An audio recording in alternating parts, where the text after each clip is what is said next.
ಹೈಕಮಾಂಡ್ನಿಂದ ಸೂಕ್ತ ಸಮಯದಲ್ಲಿ ಸೂಕ್ತ ನಿರ್ಧಾರವನ್ನ ಮಾಡಲಾಗುತ್ತೆ. ಅಧಿಕಾರ ಹಂಚಿಕೆ ಗೊಂದಲಕ್ಕೆ ಬಾಲಕೃಷ್ಣ ಪ್ರತಿಕ್ರಿಯೆ ಕೊಟ್ಟರು. ನಾಯಕತ್ವ ಬದಲಾವಣೆ ಬಗ್ಗೆ ನಾವು ಏನು ಹೇಳೋದಕ್ಕಾಗಲ್ಲ. ಹೈಕಮಾಂಡ್ ಸೂಕ್ತ ಸಮಯದಲ್ಲಿ ಸೂಕ್ತ ನಿರ್ಧಾರವನ್ನ ಮಾಡುತ್ತೆ.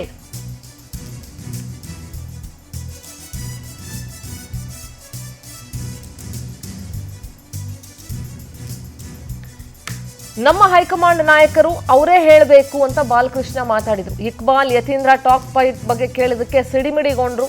ಅವ್ರ ವಿಚಾರವನ್ನ ಅವ್ರ ಹತ್ರನೇ ಕೇಳಿ ಅಂತ ಶಾಸಕ ಬಾಲಕೃಷ್ಣ ಸ್ವಲ್ಪ ಕೋಪ ಮಾಡ್ಕೊಂಡ್ರು. ನೀವು ಇಕ್ಬಾಲ್ ಹುಸೇನ್ ಅವರು ಯತೀಂದ್ರ ಅವ್ರ ಇಬ್ಬರನ್ನ ಕೇಳಬೇಕು. ಏನ್ ಸ್ಟೇಟ್ಮೆಂಟ್ ಇದ್ರೆ ಬೇರೆಯವ್ರು ಯಾರನ್ನ ಏನು ಕೇಳಕ್ ಹೋಗ್ಬೇಡಿ. ಆ ಕಡೆ ಯತೀಂದ್ರ ಅವ್ರನ್ನ ಕೇಳಿ, ಈ ಕಡೆ ಇಕ್ಬಾಲ್ ಹುಸೇನ್ ಅವ್ರನ್ನ ಕೇಳಿ. ದೆಹಲಿಗೆ ಏನು ಹೊಸ್ತಾಗ ಹೋಯ್ದವ್ರು ಅವ್ರು ಇವಾಗ ಹೋಯ್ತಾ ಇರ್ತಾರೆ, ಬರ್ತಾ ಇರ್ತಾರೆ. ಅವರು ಒಬ್ರು ಲೀಡ್ರು, ರಾಜ್ಯದ ಲೀಡ್ರು, ನಾಯಕರು. ಅಲ್ಲಿ ಹೈಕಮಾಂಡ್ ಜೊತೆ ಚರ್ಚೆ ಮಾಡ್ಲಿಕ್ಕೆ ಅವ್ರು ಕೇಂದ್ರ ಇದು ರಾಜ್ಯದ ಮಂತ್ರಿ ಆಗಿ ಉಪಮುಖ್ಯಮಂತ್ರಿ ಆಗಿದ್ದಾರೆ. ಅವ್ರ ಇಲಾಖೆ ಬಗ್ಗೆ ಚರ್ಚೆ ಮಾಡಕ್ಕೆ ಇಲ್ಲಿಗೆ ಹೋಯ್ತಾ ಇರ್ತಾರೆ.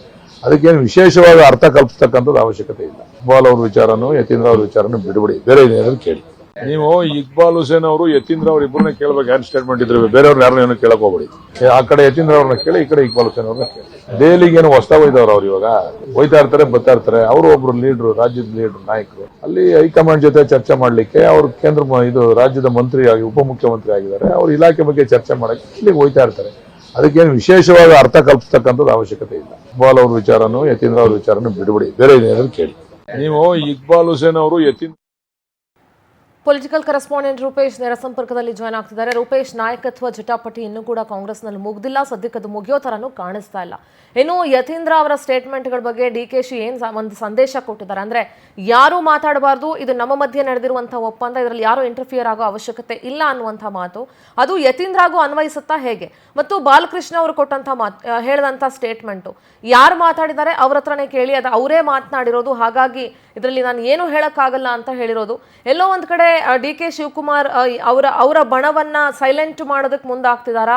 ಯಾರು ಇದರಿಂದ ಸ್ಟೇಟ್ಮೆಂಟ್ ಕೊಟ್ಟು ಪಕ್ಷಕ್ಕೆ ಡ್ಯಾಮೇಜ್ ಆಗಬಾರ್ದು ಅನ್ನುವಂಥ ರೀತಿ, ಮತ್ತು ಯತೀಂದ್ರಾಗ್ ಏನಾದರೂ ಪರೋಕ್ಷವಾಗಿ ಒಂದು ಸಂದೇಶವನ್ನ ರವಾನಿಸಿದ್ರಾ ಅಂತ?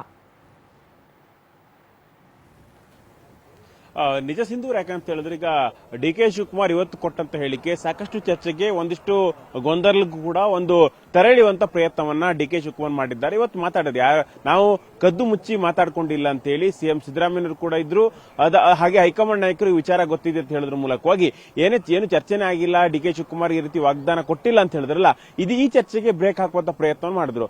ಅದರ ಜೊತೆ ಒಂದು ಈ ವಿಚಾರದಲ್ಲಿ, ಯಾಕಂದ್ರೆ ಅಧಿಕಾರ ಬದಲಾವಣೆ ಇರಬಹುದು, ಹಸ್ತಾಂತರ ಇರಬಹುದು, ಅದೇ ರೀತಿಯಾಗಿ ಸಿಎಂ ಡಿ.ಕೆ. ಶಿವಕುಮಾರ್ ಅವರು ಸಿಎಂ ಆಗ್ತಾರೆ, ಈ ಚರ್ಚೆ ಇದೆಯಲ್ಲ, ಈ ಚರ್ಚೆನ ಬೇರೆ ಯಾರು ಕೂಡ ಮಾಡಬೇಕಾಗಿರತಕ್ಕಂಥ ಅಗತ್ಯ ಇಲ್ಲ ಅನ್ನೋದನ್ನ ಹೇಳಿದ್ದಾರೆ. ಹೀಗಾಗಿ ಇಲ್ಲಿಗ ಸ್ಪಷ್ಟವಾಗಿ ಯತೀಂದ್ರ ಅವರು ಏನ್ ಮನೆ ಹೇಳಿದ್ರು, 5 ವರ್ಷವಾಗಿ ಪೂರ್ಣಾವಧಿಗೆ ಸಿಎಂ ಸಿದ್ದರಾಮಯ್ಯನವರು ಆಗಿರ್ತಾರೆ ಅಂತ ಹೇಳಿದ್ರಲ್ಲ, ಈ ಎಲ್ಲಾ ಚರ್ಚೆಗೂ ಬ್ರೇಕ್ ಹಾಕುವಂತ ಪ್ರಯತ್ನವನ್ನ ಡಿ.ಕೆ. ಶಿವಕುಮಾರ್ ಮಾಡಿದ್ದಾರೆ. ಅದೇ ರೀತಿಯಾಗಿ ಎಸ್.ಸಿ. ಬಾಲಕೃಷ್ಣ ಅವರು, ಹಾಗೆ ಇಕ್ಬಾಲ್ ಹುಸೇನ್ ಸೇರಿ ಹಲವಾರು ಜನ ಡಿ.ಕೆ. ಶಿವಕುಮಾರ್ ಪರ ಬ್ಯಾಟಿಂಗ್ ಮಾಡ್ತಾರೆ. ಆ ಬ್ಯಾಟಿಂಗ್ ಮಾಡುವಂತ ಅಗತ್ಯವೂ ಕೂಡ ಇಲ್ಲ ಅಂತ ಹೇಳಿದ್ದಾರೆ. ಹೀಗಾಗಿ ಡಿ.ಕೆ. ಶಿವಕುಮಾರ್ ಆಪ್ತರ ಮೂಲಕ ಒತ್ತಡವನ್ನು ಹಾಕುವಂತ ತಂತ್ರವನ್ನು ಬಿಟ್ಟಿದ್ದಾರೆ. ಅದೇ ರೀತಿ ಹೈಕಮಾಂಡ್ ಮನವೊಲಿಕೆ ಮಾಡುವಂತ ಪ್ರಯತ್ನವನ್ನು ಮಾಡ್ತಾ ಇದ್ದಾರೆ ಅನ್ನೋದು ಸ್ಪಷ್ಟವಾಗ್ತಾ ಹೋಗುತ್ತೆ. ಹೀಗಾಗಿ ಹೈಕಮಾಂಡ್ ಭೇಟಿ ಸಂದರ್ಭದಲ್ಲೇ ಯಾರು ಕದ್ದು ಮುಚ್ಚಿ ಮಾತಾಡ್ಕೊಂಡಿಲ್ಲ ಅಂತ ಹೇಳೋದ್ರ ಮೂಲಕವಾಗಿ ಬಹಿರಂಗವಾಗಿ ಈ ವಿಚಾರ ನಮ್ಮ ನಡುವೆ ಇದೆ. ಯಾಕಂತ ಹೇಳಿದ್ರೆ ಕೇವಲ ಎಲ್ಲೋ ಒಂದ್ ಕಡೆ ಮಾತೇ ಆಡಿಲ್ಲ ಅಂತ ಹೇಳಿದ್ರಲ್ಲ, ಎಲ್ಲಾ ಚರ್ಚೆಗೆ ಬ್ರೇಕ್ ಹಾಕಿ ಮಾತುಕತೆ ಆಗಿದೆ ಅನ್ನುವಂಥದ್ದನ್ನು ಸ್ಪಷ್ಟವಾಗಿ ಹೇಳಬೇಕಿತ್ತು. ಆ ಸಂದೇಶವನ್ನ ಡಿ.ಕೆ. ಶಿವಕುಮಾರ್ ರವಾನೆ ಮಾಡಿದ್ದಾರೆ ಅಂತ ಹೇಳಲಾಗ್ತಾ ಇದೆ. ಹೀಗಾಗಿ ಹೈಕಮಾಂಡ್ ನಾಯಕರ ಭೇಟಿಗೆ ಮುನ್ನವೇ ಈ ಸ್ಟೇಟ್ಮೆಂಟ್ ಕೊಟ್ಟಿರೋದ್ರಿಂದ ರಾಜ್ಯ ರಾಜಕಾರಣದಲ್ಲಿ ಒಂದು ಬದಲಾವಣೆ ಆಗಬಹುದಾ ಅನ್ನುವಂಥ ಚರ್ಚೆಗೆ ಈ ಒಂದು ಹೇಳಿಕೆಗಳು ಪುಷ್ಟಿ ಕೊಡ್ತಾ ಇತ್ತು.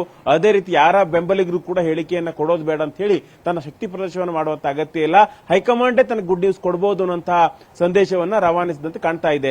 ಸಿಂಧೂರ. ಆಲ್ರೈಟ್ ರೂಪೇಶ್, ಥ್ಯಾಂಕ್ ಯು ನಿಮ್ಮೆಲ್ಲ ಡೀಟೇಲ್ಸ್ಗಾಗಿ. ಎಸ್, ಇನ್ನು ನಾಯಕತ್ವ ಜಟಾಪಟಿ ವಿಚಾರದ ಬಗ್ಗೆ ಯತೀಂದ್ರ ಸಿದ್ದರಾಮಯ್ಯ ಪದೇ ಪದೇ ಸ್ಟೇಟ್ಮೆಂಟ್ಗಳನ್ನು ಕೊಡ್ತಾನೆ ಇದ್ದಾರೆ. ಇದರಿಂದ ಸಾಕಷ್ಟು ಮುಜುಗರ ಕೂಡ ಉಂಟಾಗ್ತಾ ಇದೆ ಪಕ್ಷಕ್ಕೆ. ಸೊ ಹೀಗಾಗಿ ಎಲ್ಲೋ ಒಂದು ಕಡೆ ನೋಟಿಸ್ ವಿಚಾರದ ಬಗ್ಗೆನೂ ಚರ್ಚೆ ಆಗ್ತಾ ಇತ್ತು. ಬೇರೆಯವರು ಮಾತಾಡಿದ್ರೆ ಮಾತ್ರ ನೋಟಿಸ್ ಇಶ್ಯೂ ಮಾಡ್ತೀರಿ, ಯತೀಂದ್ರ ಮಾತಾಡಿದ್ರೆ ನೋಟಿಸ್ ಯಾಕೆ ಕೊಡೋದಿಲ್ಲ ಅನ್ನುವಂಥ ಪ್ರಶ್ನೆಗಳು ಉದ್ಭವ ಆಗ್ತಾ ಇತ್ತು. ಈ ಕಡೆ ಇಕ್ಬಾಲ್ ಹುಸೇನ್ಗೂ ನೋಟಿಸನ್ನು ಇಶ್ಯೂ ಮಾಡಿದ್ರು, ಶಿವಗಂಗಾ ಬಸವರಾಜಂಗೆ ನೋಟಿಸ್ ಕೊಟ್ಟಿದ್ರು. ಸೊ ಈ ಎಲ್ಲರಿಗೂ ನೋಟಿಸ್ ಕೊಡಬೇಕಾದ್ರೆ ಯತೀಂದ್ರ ಸಿದ್ದರಾಮಯ್ಯ ಪದೇ ಪದೇ ಮಾತಾಡ್ತಿದ್ದಾರೆ. ಯತೀಂದ್ರ ಅವ್ರಿಗೆ ನೋಟಿಸ್ ಕೊಡೋಕ್ಕೆ ಯಾಕೆ KPCC ಮುಂದಾಗ್ತಾ ಇಲ್ಲ? ಶಿಸ್ತು ಸಮಿತಿ ಅನ್ನೋದು ಯತೀಂದ್ರಾಗೆ ಅಪ್ಲೈ ಆಗೋದಿಲ್ವಾ? ವೆದರ್ ಯತೀಂದ್ರ ಸಿದ್ದರಾಮಯ್ಯನೇ ಹೈಕಮಾಂಡ್ ಆಗ್ಬಿಟ್ಟಿದ್ದಾರೆ ಅನ್ನುವಂಥ ಪ್ರಶ್ನೆ ಸಾಕಷ್ಟು ಮುಂದುವರಿತಾ ಇದೆ. ಅಟ್ ದ ಸೇಮ್ ಟೈಮ್ ಎಲ್ಲರನ್ನೂ ಗದರಿಸ್ಬಿಟ್ಟು ಬಾಯಿ ಮುಚ್ಚಿಸುವಂತ ಸಿಎಂ ಸಿದ್ದರಾಮಯ್ಯ ಅವರು ತಮ್ಮ ಮಗನ ಬಾಯನ್ನ ಯಾಕೆ ಮುಚ್ಚಿಸ್ತಾ ಇಲ್ಲ, ತಮ್ಮ ಮಾತುಗಳನ್ನ ತಮ್ಮ ಮಗನ ಬಾಯಿಂದ ಆಡಿಸ್ತಾ ಇದ್ದಾರಾ ಅನ್ನೋ ಪ್ರಶ್ನೆ ಕೂಡ ಉದ್ಭವ ಆಗ್ತಾ ಇದೆ. ಸೊ ಹೀಗಾಗಿ ಈ ಸಂದೇಶ ಯತೀಂದ್ರ ಸಿದ್ದರಾಮಯ್ಯ ಅವ್ರಿಗೂ ಸೇರಿಸಿನೇ D C M D K Shivakumar ರವಾನಿಸಿದ್ದಾರೆ ಅಂದರೆ ತಪ್ಪಾಗೋದಿಲ್ಲ.